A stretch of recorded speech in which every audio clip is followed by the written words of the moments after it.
नमस्कार, मैं अनिल कुमार आज आप लोगों के बीच एक बहुत ही बढ़िया कहानी जो 10वीं वर्ग के संस्कृत भाग 1 का 7वां पाठ है भीष्म प्रतिज्ञा, उसका भावार्थ के रूप में लेकर आया हूँ। कहानी तो महाभारत से गृहीत है, लेकिन इसका जो सार है बहुत ही शिक्षाप्रद है, प्रेरक है। इस कहानी के माध्यम से हमें यह सीख मिलती है कि हम सबों को पितृभक्त होना चाहिए और पिता के आज्ञा के पालन को ही सर्वोच्च प्राथमिकता देनी चाहिए। यदि माता पिता को हम खुश रखते हैं तो सभी देवता प्रसन्न होते हैं। और कैसे माँ बाप के खुशी के लिए एक व्यक्ति ने अपने सारे जीवन को समर्पित कर दिया और अमर हो गए, उसी पर आधारित ये कहानी है भीष्म प्रतिज्ञा, जिसे सब लोग पूर्व परिचित है। तो आज मैं उसी कहानी को आपके समक्ष प्रस्तुत करने जा रहा हूं। तो शुरू करते हैं। भीष्म प्रतिज्ञा, भीष्म की प्रतिज्ञा। प्रथमम दृश्यम, पहला दृश्य। स्थानम राजभवनम, स्थान राजभवन है।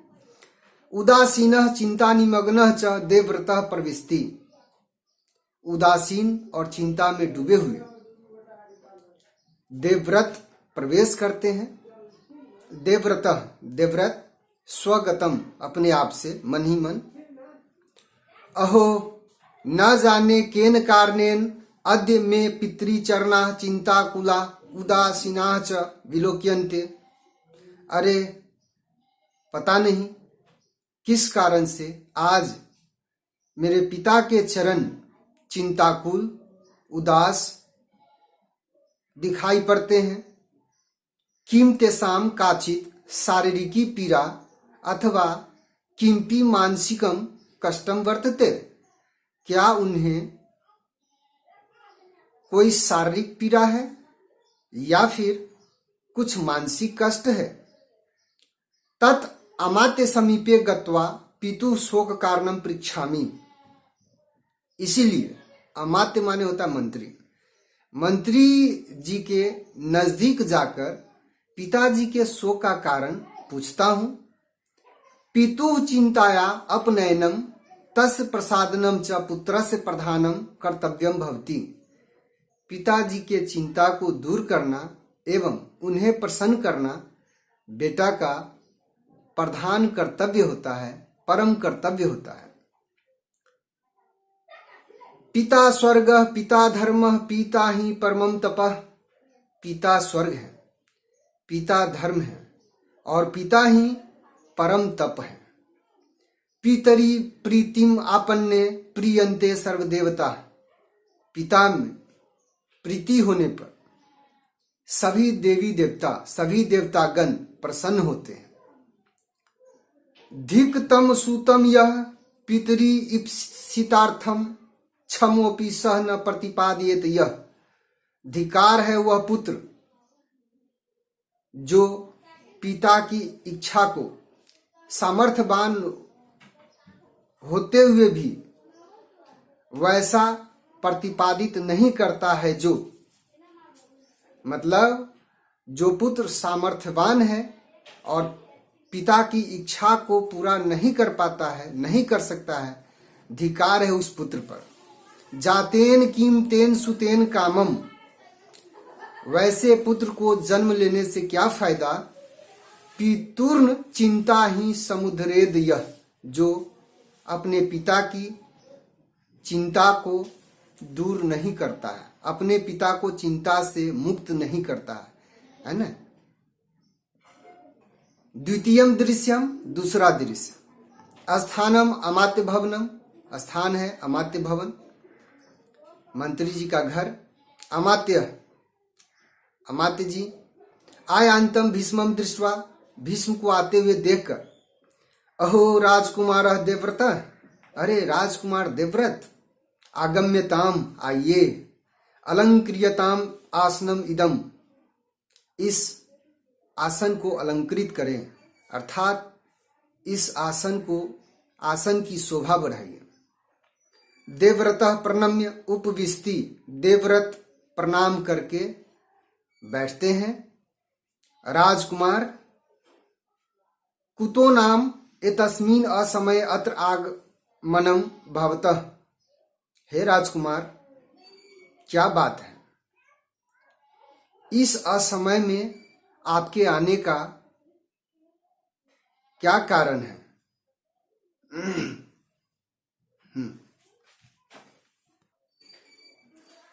देवव्रत आत्मवर्या मंत्री श्रेष्ठ, अद्य किंपि नूतनम वृतम दृष्ट्वा विस्मित मानसः तत्समाधानाय भवत समीपम समुपागतो अस्मि।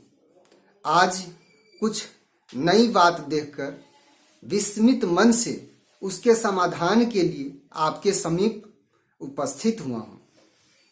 अमात्य साश्चर्यम, आश्चर्य के साथ, तत् किमिति, वह क्या है?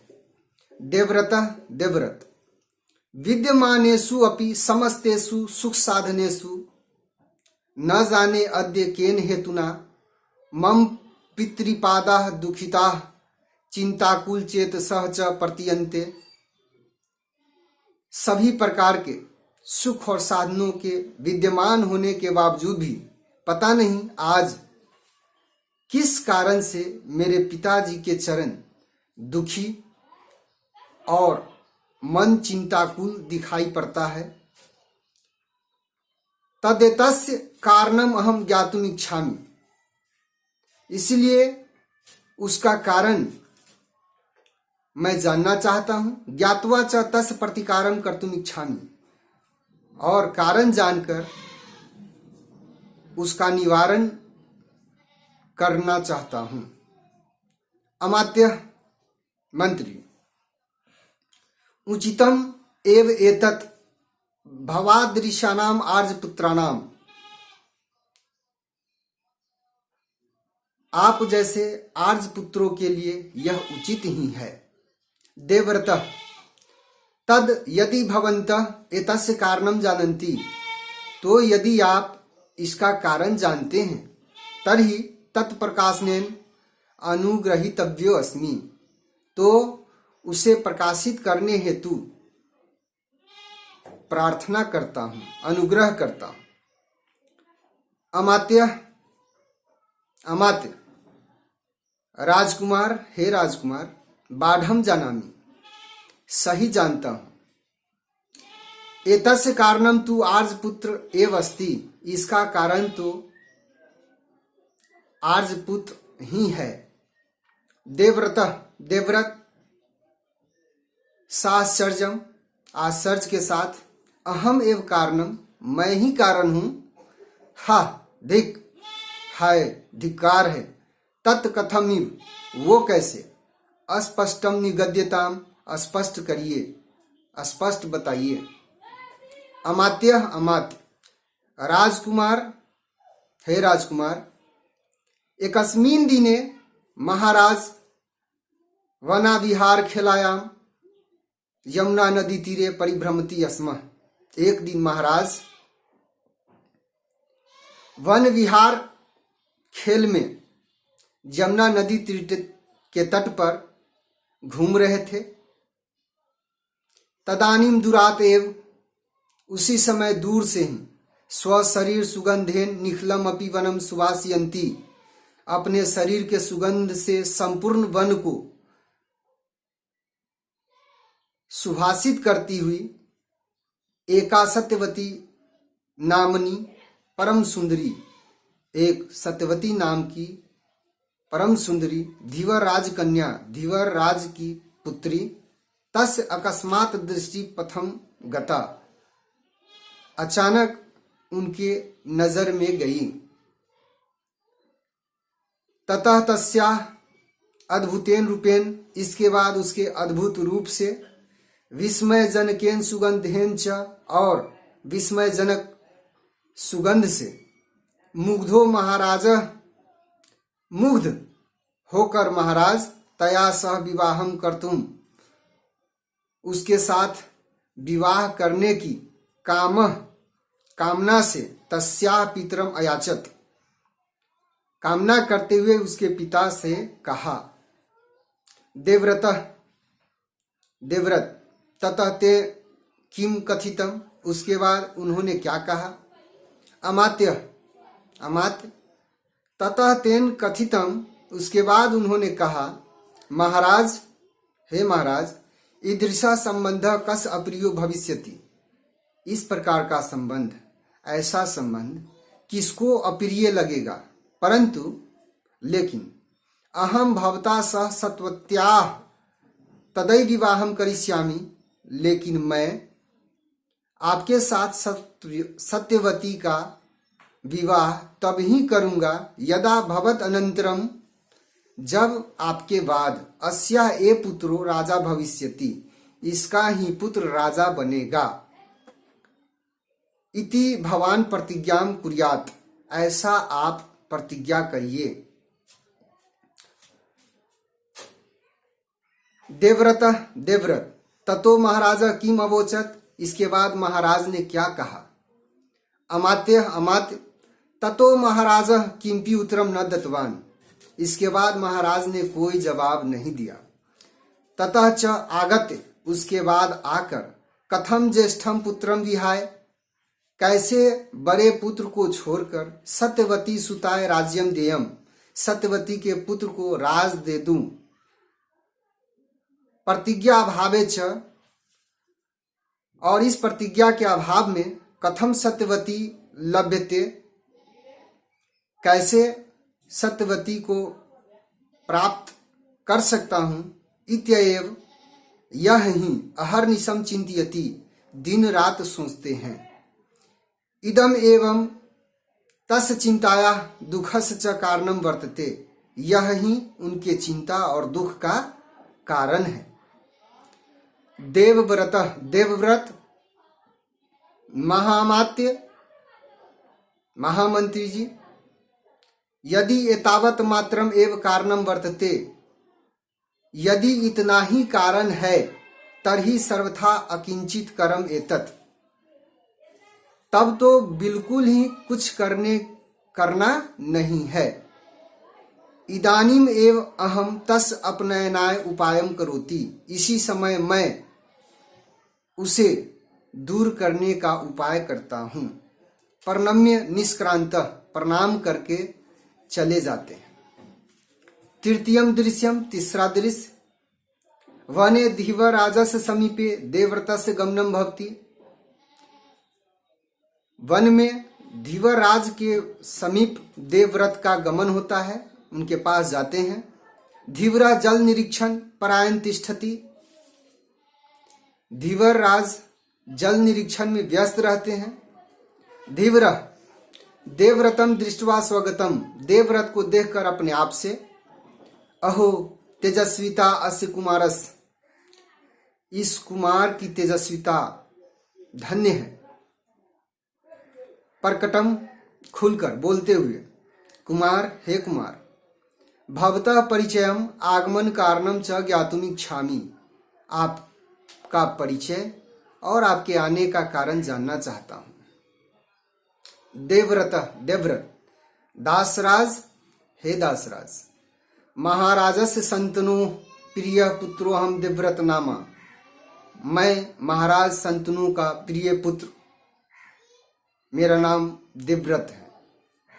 इदम च मम आगमन कारणम, मेरे आने का कारण, अस्ति काचित भवतो दुहिता सत्यवती नाम परम सुंदरी, आपकी परम सुंदरी सत्यवती नाम की कोई बेटी है, पुत्री है।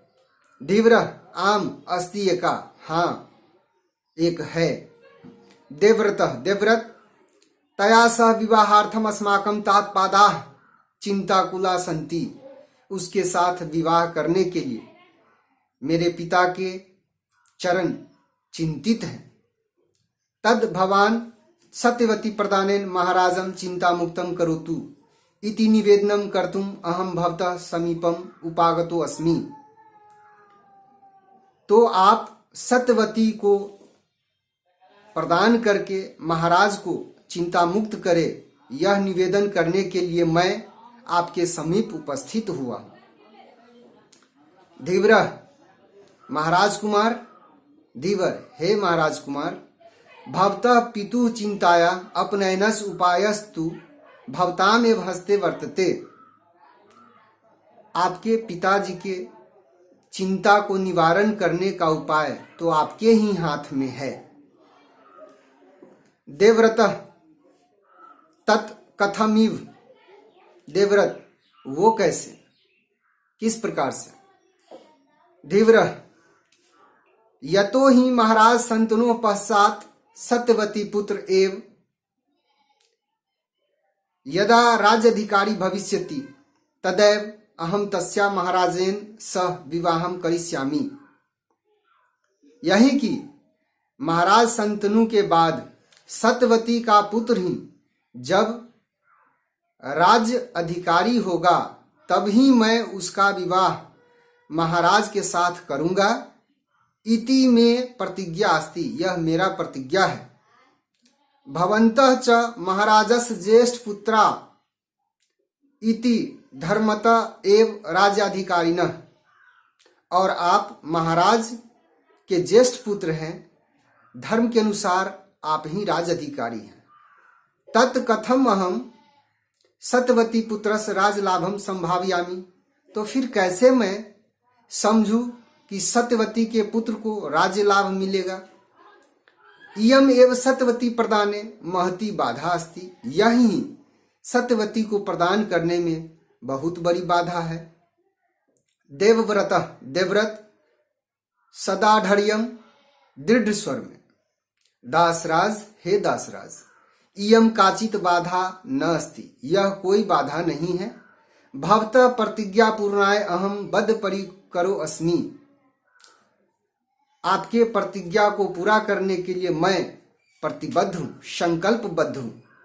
महाराज अनंतरम सत्यवती पुत्र एवं राज्य अधिकारी भविष्यति, महाराज के बाद सत्यवती का पुत्र ही राज्य अधिकारी होगा। इति अहम सतसः सर्वेषां पुरस्तात् उद्घोषयामः, ऐसा मैं सैकड़ों बार सभी लोगों के सामने उद्घोषणा करता हूं। तद भवान निर्भयो भूत्वा विवाहाय कृत निश्चयो भवतु, तो फिर आप निर्भय होकर विवाह करने के लिए निश्चित होइए। धीवर, धीवर सत्यम एतत्, यह तो सत्य है। न अस्ति भवतः प्रतिज्ञायां मम संदेह लेशु अपि, मुझे आपके प्रतिज्ञा में जरा भी संदेह नहीं है। परंतु भवत अनंतरम यदि भवतः कश्चित पुत्रो, लेकिन आपके बाद यदि आपका कोई पुत्र भवत प्रतिज्ञा भंगम कुर्यात, आपके द्वारा किया गया प्रतिज्ञा तोड़ेगा, तर्हि सत्यवती पुत्रस्य का गति भविष्यति, तब सत्यवती के पुत्रों की क्या गति होगी। देवव्रत, देवव्रत अस्तु नाम, ऐसा नहीं है। इमम अपि भवतो भयम संदेहम च अहम निवारयामि, आपके इस भय और संदेह को भी मैं दूर करता हूं। सत्यवती सुनुरेव राज्याधिकारी भविष्यति, सत्यवती का पुत्र ही राज्याधिकारी होगा। इति पूर्वमेव प्रतिज्ञातम मया, ऐसा पहले ही मेरे द्वारा प्रतिज्ञा किया गया। तथापि यदि ते मनसी एतादृशी आशंका वर्तते, फिर भी यदि आपके मन में इस प्रकार की आशंका है, तर्हि पुनः अपि, तो फिर भी अहम भीषणम प्रणम करोमि, मैं भीषण प्रतिज्ञा करता हूं, यत कि अहम कदापि विवाहम न करिष्यामि, मैं कभी भी शादी नहीं करूंगा। आजीवनम च अखंडितम ब्रह्मचर्य व्रतम धारिष्यामि, और आजीवन अखंडित ब्रह्मचर्य व्रत को धारण करूंगा।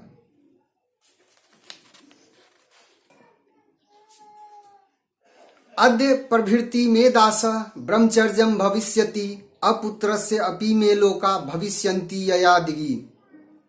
अर्थात अद्य प्रवृत्ति माने आज से, मैं माने मैं दास, हे दासराज आज से मैं ब्रह्मचर्यम भविष्यति ब्रह्मचारी बनूंगा, ब्रह्मचारी हो जाऊंगा। अपुत्रस्य अपि पुत्र न होने पर भी मैं मेरे द्वारा मुझे लोका भविष्यन्ति यया दिवि, दिवि माने देव, लोका माने लोक, भविष्यन्ति पुत्र न होने पर भी मुझे देवलोक अर्थात स्वर्गलोक प्राप्त होगा। अपिच और भी परित्यज इदम त्रैलोक्यम राम राज्यम देवेषु वा पुनः यद्यापि अधिक मेताभ्याम न तु सत्यम कदाचन। परित्यज इदम त्रैलोक्यम, परित्यज है परित्याग कर दूंगा इस त्रैलोक्यम तीनों लोक को, राज्यम देवेशु वा पुनः या फिर देवताओं के जो राज है देवलोक उसे भी त्याग दूंगा। यदि अपि अधिक मेताभ्याम, और यदि उससे भी अधिक जरूरत पड़ा तो न तु सत्यम कदाचन, लेकिन कभी भी सत्य को नहीं त्यागूंगा। त्यजेत च पृथ्वी गंधम आपश्च रश्मात्मन ज्योति तथा त्यजेत रूपम वायु स्पर्श गुणम त्यजेत। त्यजेत च पृथ्वी गंधम, और पृथ्वी गंध को त्याग दे। आप माने जल, जल अपने रस को त्याग दे। ज्योति तथा त्यजेत रूपम, और ज्योति अपने रूप को त्याग दे। वायु स्पर्श गुणम त्यजेत, वायु अपने स्पर्श गुण को त्याग दे। प्रभा समुत्सृजेद को, सूर्य अपनी किरण को त्याग दे। धूमकेतु तथोस्मताम, और धूमकेतु अपने उष्मा को त्याग दे। त्यजेत शब्दम तथा आकाश, वैसे ही आकाश शब्द को त्याग दे। सोम सीताम सुताम त्यजेत, चांद अपनी शीतलता को त्याग दे। विक्रहम वित्रहा जहियात, वृत्र माने इंद्र, इंद्र अपने पराक्रम को विक्रम को त्याग दे। धर्मम जहियात च धर्मराट, और धर्मराज अपने धर्म को त्याग दे। न तो हम सत्यम उत्सृष्टम व्यवसेयम कथंचन, न तो हम सत्यम उत्सृष्टुम, लेकिन मैंने आपको जो सत्य कहा है व्यवसेयम कथंचन, वह कभी असत्य नहीं होगा। नेपथ्य साधुवाद आकाशात पुष्प वृष्टि च भवति, नेपथ्य से साधुवाद धन्यवाद की ध्वनि होती है। आकाशात पुष्प वृष्टि च भवति, और आकाश से फूलों की वर्षा होती है। धीव्रः बधांजलि, हाथों को जोड़ते हुए करबद्ध होकर, अहो राजकुमार, हे राजकुमार। धन्य हसी आदर्श पुत्रो असि, आप धन्य हो, आदर्श पुत्र हो। भवादृशै एव पुत्रै इयं भारत वसुंधरात्मानं धन्य धन्या मनुते, आपके जैसे पुत्र के द्वारा ही यह भारत भूमि अपने आप को धन्य धन्य मानती है। महानुभाव, हे महानुभाव, गम्यताम इदानीम, इस समय आप जाइए। अचिरात एव अहम महाराजस्य मनोरथम पुरयामि, शीघ्र ही मैं महाराज के मनोरथ को पूर्ण करूंगा। और इस प्रकार से भीष्म प्रतिज्ञा जो पाठ है हमारा 7वां पाठ, उसका भाव पूरा होता है। आशा करता हूं यह कहानी आप लोगों को बहुत ही अच्छा लगेगा। यदि आपको यह कहानी अच्छा लगता है तो आप अपने दोस्तों के बीच शेयर कर दे, हमारे चैनल को सब्सक्राइब कर दे, और किसी प्रकार के सुझाव की बात कहनी है तो कमेंट में जरूर लिखे, है ना, लाइक जरूर कर दे। अपने इन्हीं बातों के साथ आज के लिए इस चैप्टर में इतना ही। आपसे विदा चाहता हूं। नमस्कार। आपने इस वीडियो को देखा, समय दिया, इसके लिए आपको धन्यवाद।